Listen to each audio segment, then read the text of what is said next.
Welcome to How to Make Enemies on Booktube with Nazi comparisons. Cheers. Welcome back, everybody. Today we're doing something different, and I'm slightly angry, but I'll try to hold it down all the way until the end. See, a while ago, a couple of days ago, Jordan from iWizard put up a video calling it Art is Not Subjective, an Introduction to Aesthetics. And I have some problems with this. And this is what we'll talk about today. I'll go through the video and tell you why it's wrong and why it's dangerous and so forth. So how are we going to do this? First, I'll explain what I suspect the motivation behind this is and the kind of problem that this and other discourses try to deal with. Then I'll go through Jordan's argument, summarizing it as much as I can, and well, I'll link the entire video down below so you can make sure that I am not misrepresenting him and his arguments. Then we'll look at the presentation and the language that Jordan uses and why it's problematic, and then we'll look at some other consequences that are even darker, and then, if I'm still standing and sober, well, soberish, I'll just leave you to ride into the sunset and draw your own conclusions. That's what we'll do today, so yeah, let's start, shall we? Alright, so art is not subjective, or is art subjective? There's a few things here that are important to understand. First of all, it's obviously not that art is subjective, but are our judgments about the quality of art subjective or objective. And that's obviously something that people have talked about for a long time. We all do it all the time. You go to people ranking books, claiming this is the best novel of all time, this is the greatest picture, so forth and so forth. We tend to do that. Obviously, because we're social creatures as humans, we want to compare our experiences. That's one part. So we talk about our experiences, our tastes, our favorite foods, our favorite restaurants, our favorite paintings, our favorite books, our favorite movies, our favorite music. We talk about these things, and we like to compare stuff. Now, there's obviously social reasons of why we do that, and for some reason, it feels good to, you know, be associated with the best stuff. Something rubs off if you have, you know, the best taste, so to speak, if you love the best books and so forth, and if you recognize true greatness.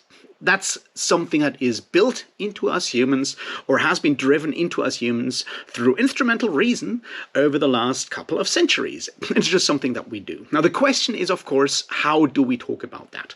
And that's something, once again, that we've done for a long time. There's obviously people that go like, well, I like what I like, and that's very personal. It's purely subjective. I like things that you might think are bad movies or so forth, and that's what you might call subjective. And taste is very personal. It's individual. We all have our personal preferences and tastes that are something. But we also kind of yearn for something else. We kind of want to also be able to say, but this is good and this is trash. And not just, I like this and you like this, and then we stop, because we want that discourse. And now there's obviously ways to figure that out. One case is, of course, and this is where things get more difficult, to claim that there are objective ways, that there is a pure standard of beauty, of quality, inherent in art, that everyone can potentially access, and then we can actually rank and make an objective ranking of all the best novels, of all the best stage plays, and so forth. And you can go all Platonic on that and go, well, they partake in the idea of the Platonic ideal of the beautiful. You can go and cite your Edmund Burke on that and talk about the beautiful and the sublime. There's a lot of ways of doing that, but they're not very helpful because they're mostly wrong and also very old. And while in philosophy a lot of people read a lot of old texts, that's not to agree and become a Platonist or a Burkean reactionary, to put it mildly. That's so you can understand the problems and the ways people thought about problems in specific times, and to learn about how to, you know, use your thoughts and words carefully. So that's sort of the basic of what we're talking about. I think it's sort of inherent in how we as humans work and think about art and talk about art. There is that inherent need to make comparisons and to talk about it. And that's well and good. To claim that there is an objective standard for the quality of art, however, needs some more arguing. Which brings us to Jordan's argument why art is not subjective. And I'll go through that as at the best of my abilities and explain why the argument does not work and is actually really, really bad and not really an actual argument. So let's do that now. So the argument set out with talking about cultural relativism and moral relativism. And it conflates those immediately. Jordan conflates those two. Now that is already wrong and bad, because we need to figure out what cultural relativism is and what moral relativism is, and then we need to figure out what that tells us about art. So cultural relativism is, first of all, something for anthropologists, because it deals with, looking at and describing different cultures. And in that regard, it's a very important tool, a very important technique, and an important academic standard, because if we go somewhere, we encounter a different culture, we want to observe their cultural practices, it is helpful for further study afterwards to just record and accept that these cultures, that these practices have been, are the result of one specific society over the last, over that society's existence. That's just what it is. Judging doesn't come into it here. Now, to move from that to moral relativism is a dangerous thing that sometimes happens, and you can see where that comes from, right? We see something that is alien, a cultural practice that is alien from our cultural practices. We go and we kind of judge them. It's like, well, this is wrong. Now, obviously, there can be a lot of arguments made about why certain cultural practices are not just, are actually wrong on a more universal level. One example for that I think is more helpful than the ones that Jordan puts out here is, for example, female genital mutilation, which is intrinsic in a bunch of cultures, but we kind of have agreed, hopefully, that, these are wrong no matter your cultural practice, because cultural practices are not about morals. They're just something that has happened over time. Jordan, however, chooses to go full on the best possible arguments you can use to explain why moral relativism is bad. And says, like, if each and every one of us has our personal morals and can't be judged for them because they are ours and they are all very relative and subjective, then, the Shoah cannot be judged, because what the Nazis did was moral within their culture. It was not. It was not even, moral within Germany at the time. That's just something. But, Nazi arguments always work, right? He also uses slavery in the South of the US in the 19th century and applies the same thing. Now, once again, these are not good arguments because they don't even explain that. Because, you go back to the 19th century, you have a bunch of people in that culture talking about whether it is okay to have slaves or not. This is not settled or anything. This is not does not work as a moral argument. However, that's what he uses because it kind of shortcuts the whole argument. But moral and cultural relativism are not the same. And the idea of talking about this is cultural relativism, it's like moral relativism, proving that moral relativism is wrong without actually proving it, and then going, therefore also cultural relativism is wrong. That's not how an argument works. It's a faulty argument. However, none of this has anything to do with judging the quality of art, because aesthetics are different from cultural practices. That's just something that kind of falls under the table here, because it's much easier to talk about cultural relativism and moral relativism. So here we are. But let's just move on and assume that, yes, there is something like aesthetic perception and taste, and we can make judgments around that. He uses the term formalism here, and there's a reason there, and I think he's onto something. It just doesn't go where it should go. Because see, when we talk about art, when we talk about literature, we make statements, we compare statements and go like, this is a good novel, according to certain formal criteria. And that's fine. We can talk about use of language, we can talk about use of metaphor, the vocabulary, the meter, all of these things. These are certain criteria that we can apply to artworks, and that's fine. And using these criteria, we can, up to a point, argue about the individual quality, the individual merit of pieces of art. And we can go and compare a play by, say, Shakespeare with a play by Christopher Marlowe. And then we can argue whether one is better than the other. Obviously, it's still sort of up in the air because we're talking art and nothing's that easy there, but that's possible. Now, the important thing, however, is that who has set these standards? Who has set out these criteria and explained or argues which criteria are important and how to do this?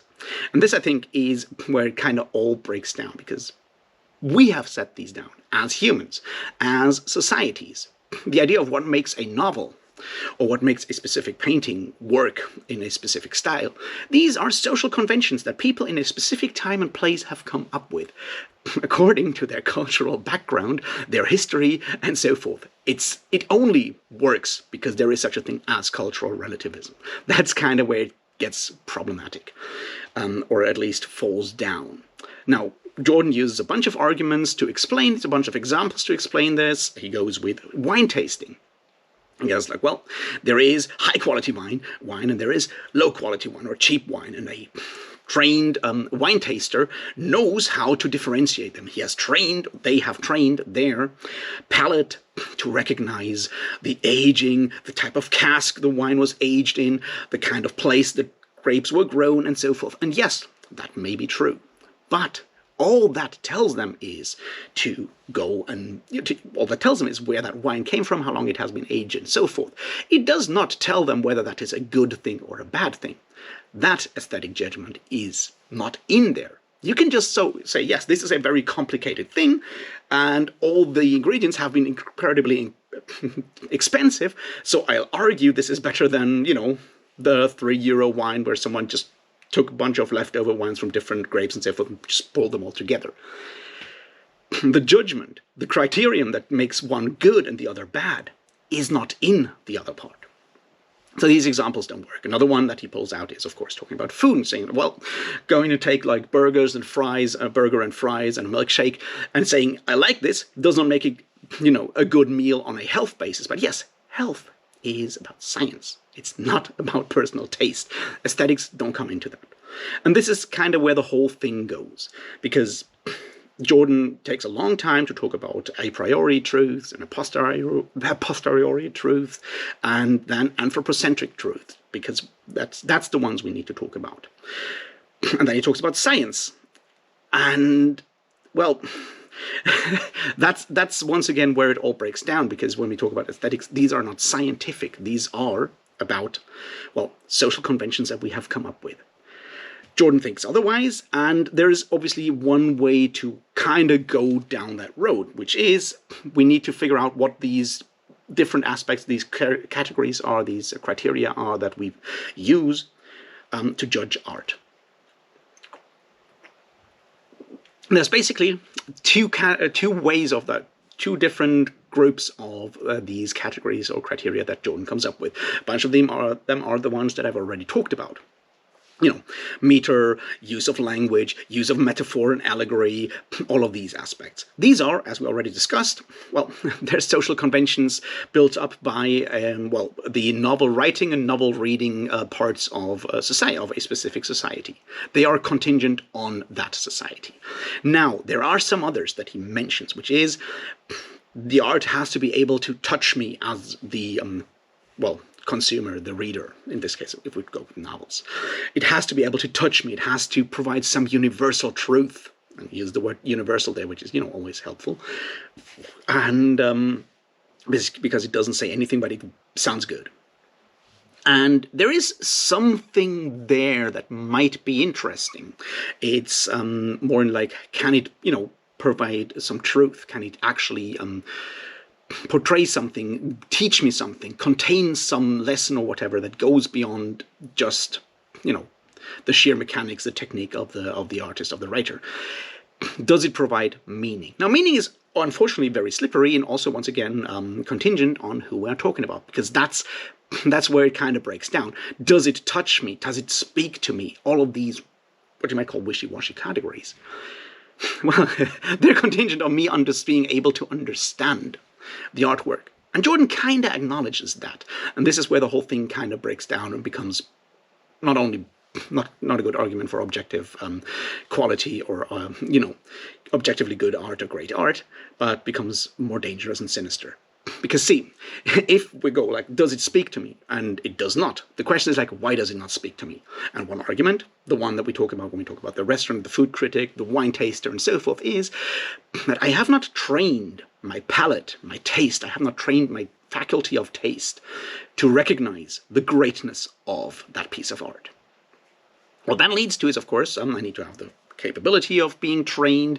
I need to have a background. I have to be able to afford that training, go to school, study literature, whatever it is, to train for that. And there's obviously a lot of people who can't actually do that because it's incredibly expensive. On the other hand, it might just also not work because my cultural background is very different.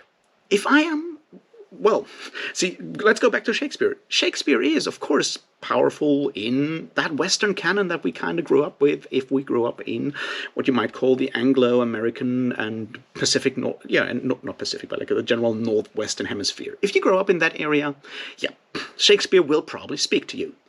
If you grow up on other continents with another cultural background, Shakespeare will not necessarily speak to you unless you go and train yourself in that specific field, which is English literature of the 16th and 17th century.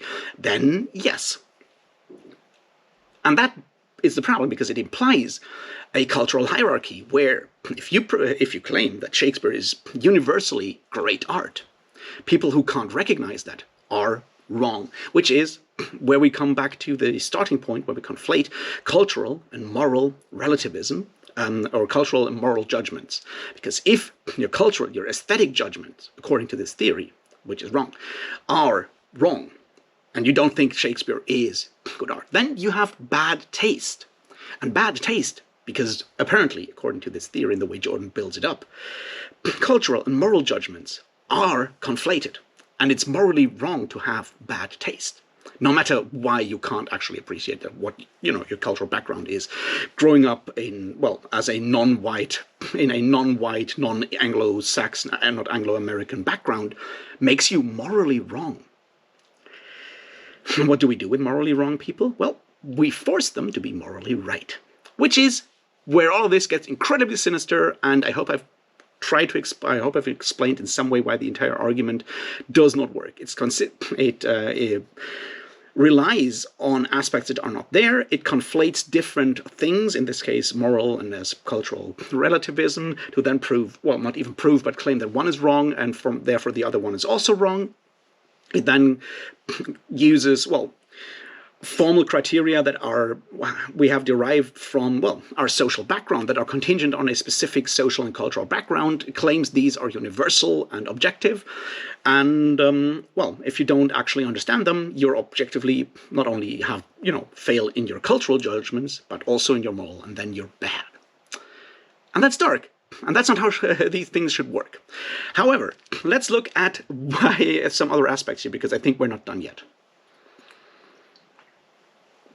See, if you claim to do philosophy, or if you study philosophy, there's something really important. Philosophy, among other things, teaches you to be very careful what kind of language you use, because language is the tool philosophers use. Yes, analytic philosophers try to also use logic and logical symbols and so forth, but what it boils down to is language, because we use language to communicate. So you need to be very careful with the language you use. And that's what we're going to do now. Because, see, whenever Jordan uses examples about wine, about stale bread, about all these things, he's very clear in the kind of vocabulary he uses. He talks about, sophistication when it comes to understanding or recognizing the quality of a good wine. He talks about sophistication and great taste when he talks about, art and so forth. When he talks about people not liking Waterworld, for example, one of the movie examples that he pushed out, he talks about weird and oddballs and not right and even fetish and quirky. And, I suspect he's not talking about commodity fetishism here. So he's using fetish in a very, very problematic terminology, which means, something somewhat wrong. These are morally loaded terminologies that he's using to explain what he considers to be good taste and bad taste. And that is obviously a problem. Now, there's something more in there, because, terminologies like sophisticated are tied to specific cultural classes, to societal classes. There's French people who have written books about that. They're talking about distinction and social capital and so forth. But it's very clear that having good taste makes you, more successful, puts you into the cultural elite because you have that good taste. Never mind that you can only afford this good taste if you can afford, academic education, reading the right books and so forth. Never mind that. It kind of gets dropped to the side. So what this idea of having a objectively good taste and so forth builds a hierarchical society where most of us fall to the wayside because we can't afford that thing that has been declared objectively good taste. Even though, as we've already seen, it's not necessarily objectively good. It's just that, you're trained to judge things according to a specific, arbitrary criteria that we as a society have made up to judge things.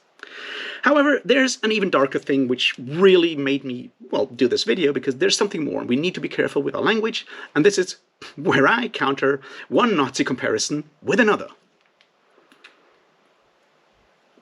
Because see, when Jordan tries to explain that there are certain truths that go beyond just, social conventions, he goes into biology, which is always bad when you're doing philosophy.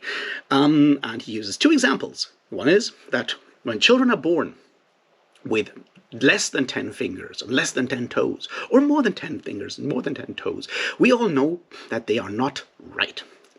And then he goes and says, if someone is born with terrible eyesight, we know that that is not right because we know what good eyesight is. And there's an implication in here that is dangerous, which is that what is considered good eyesight, perfect eyesight, whatever you want to call it, is the correct way to be a human being. That having 10 fingers is the correct way, the objectively right way to be as a human being.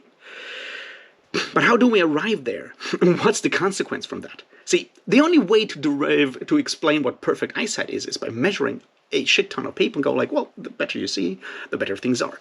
So we do biology. We collect data, empirical data. And there's a name for that kind of school of thought, and it's positivism. And the problem, the dark side of that, if you go full contour on that, is that we should, and we do have the duty, because once again, moral and cultural relative judgments are conflated in this whole building. You going and being not right as a human being, that makes you wrong. But not only wrong on a statistical level or, deviant on deviance on a statistical level, it makes you wrong or deviant on a moral level. Just as art that is objectively not good is deviant on a moral level. And the question then is, what do you do with people or with art or with things that are wrong and not right on a moral level? You force them to be right because it's your moral duty to avoid wrong things. Make sure these things don't happen anymore.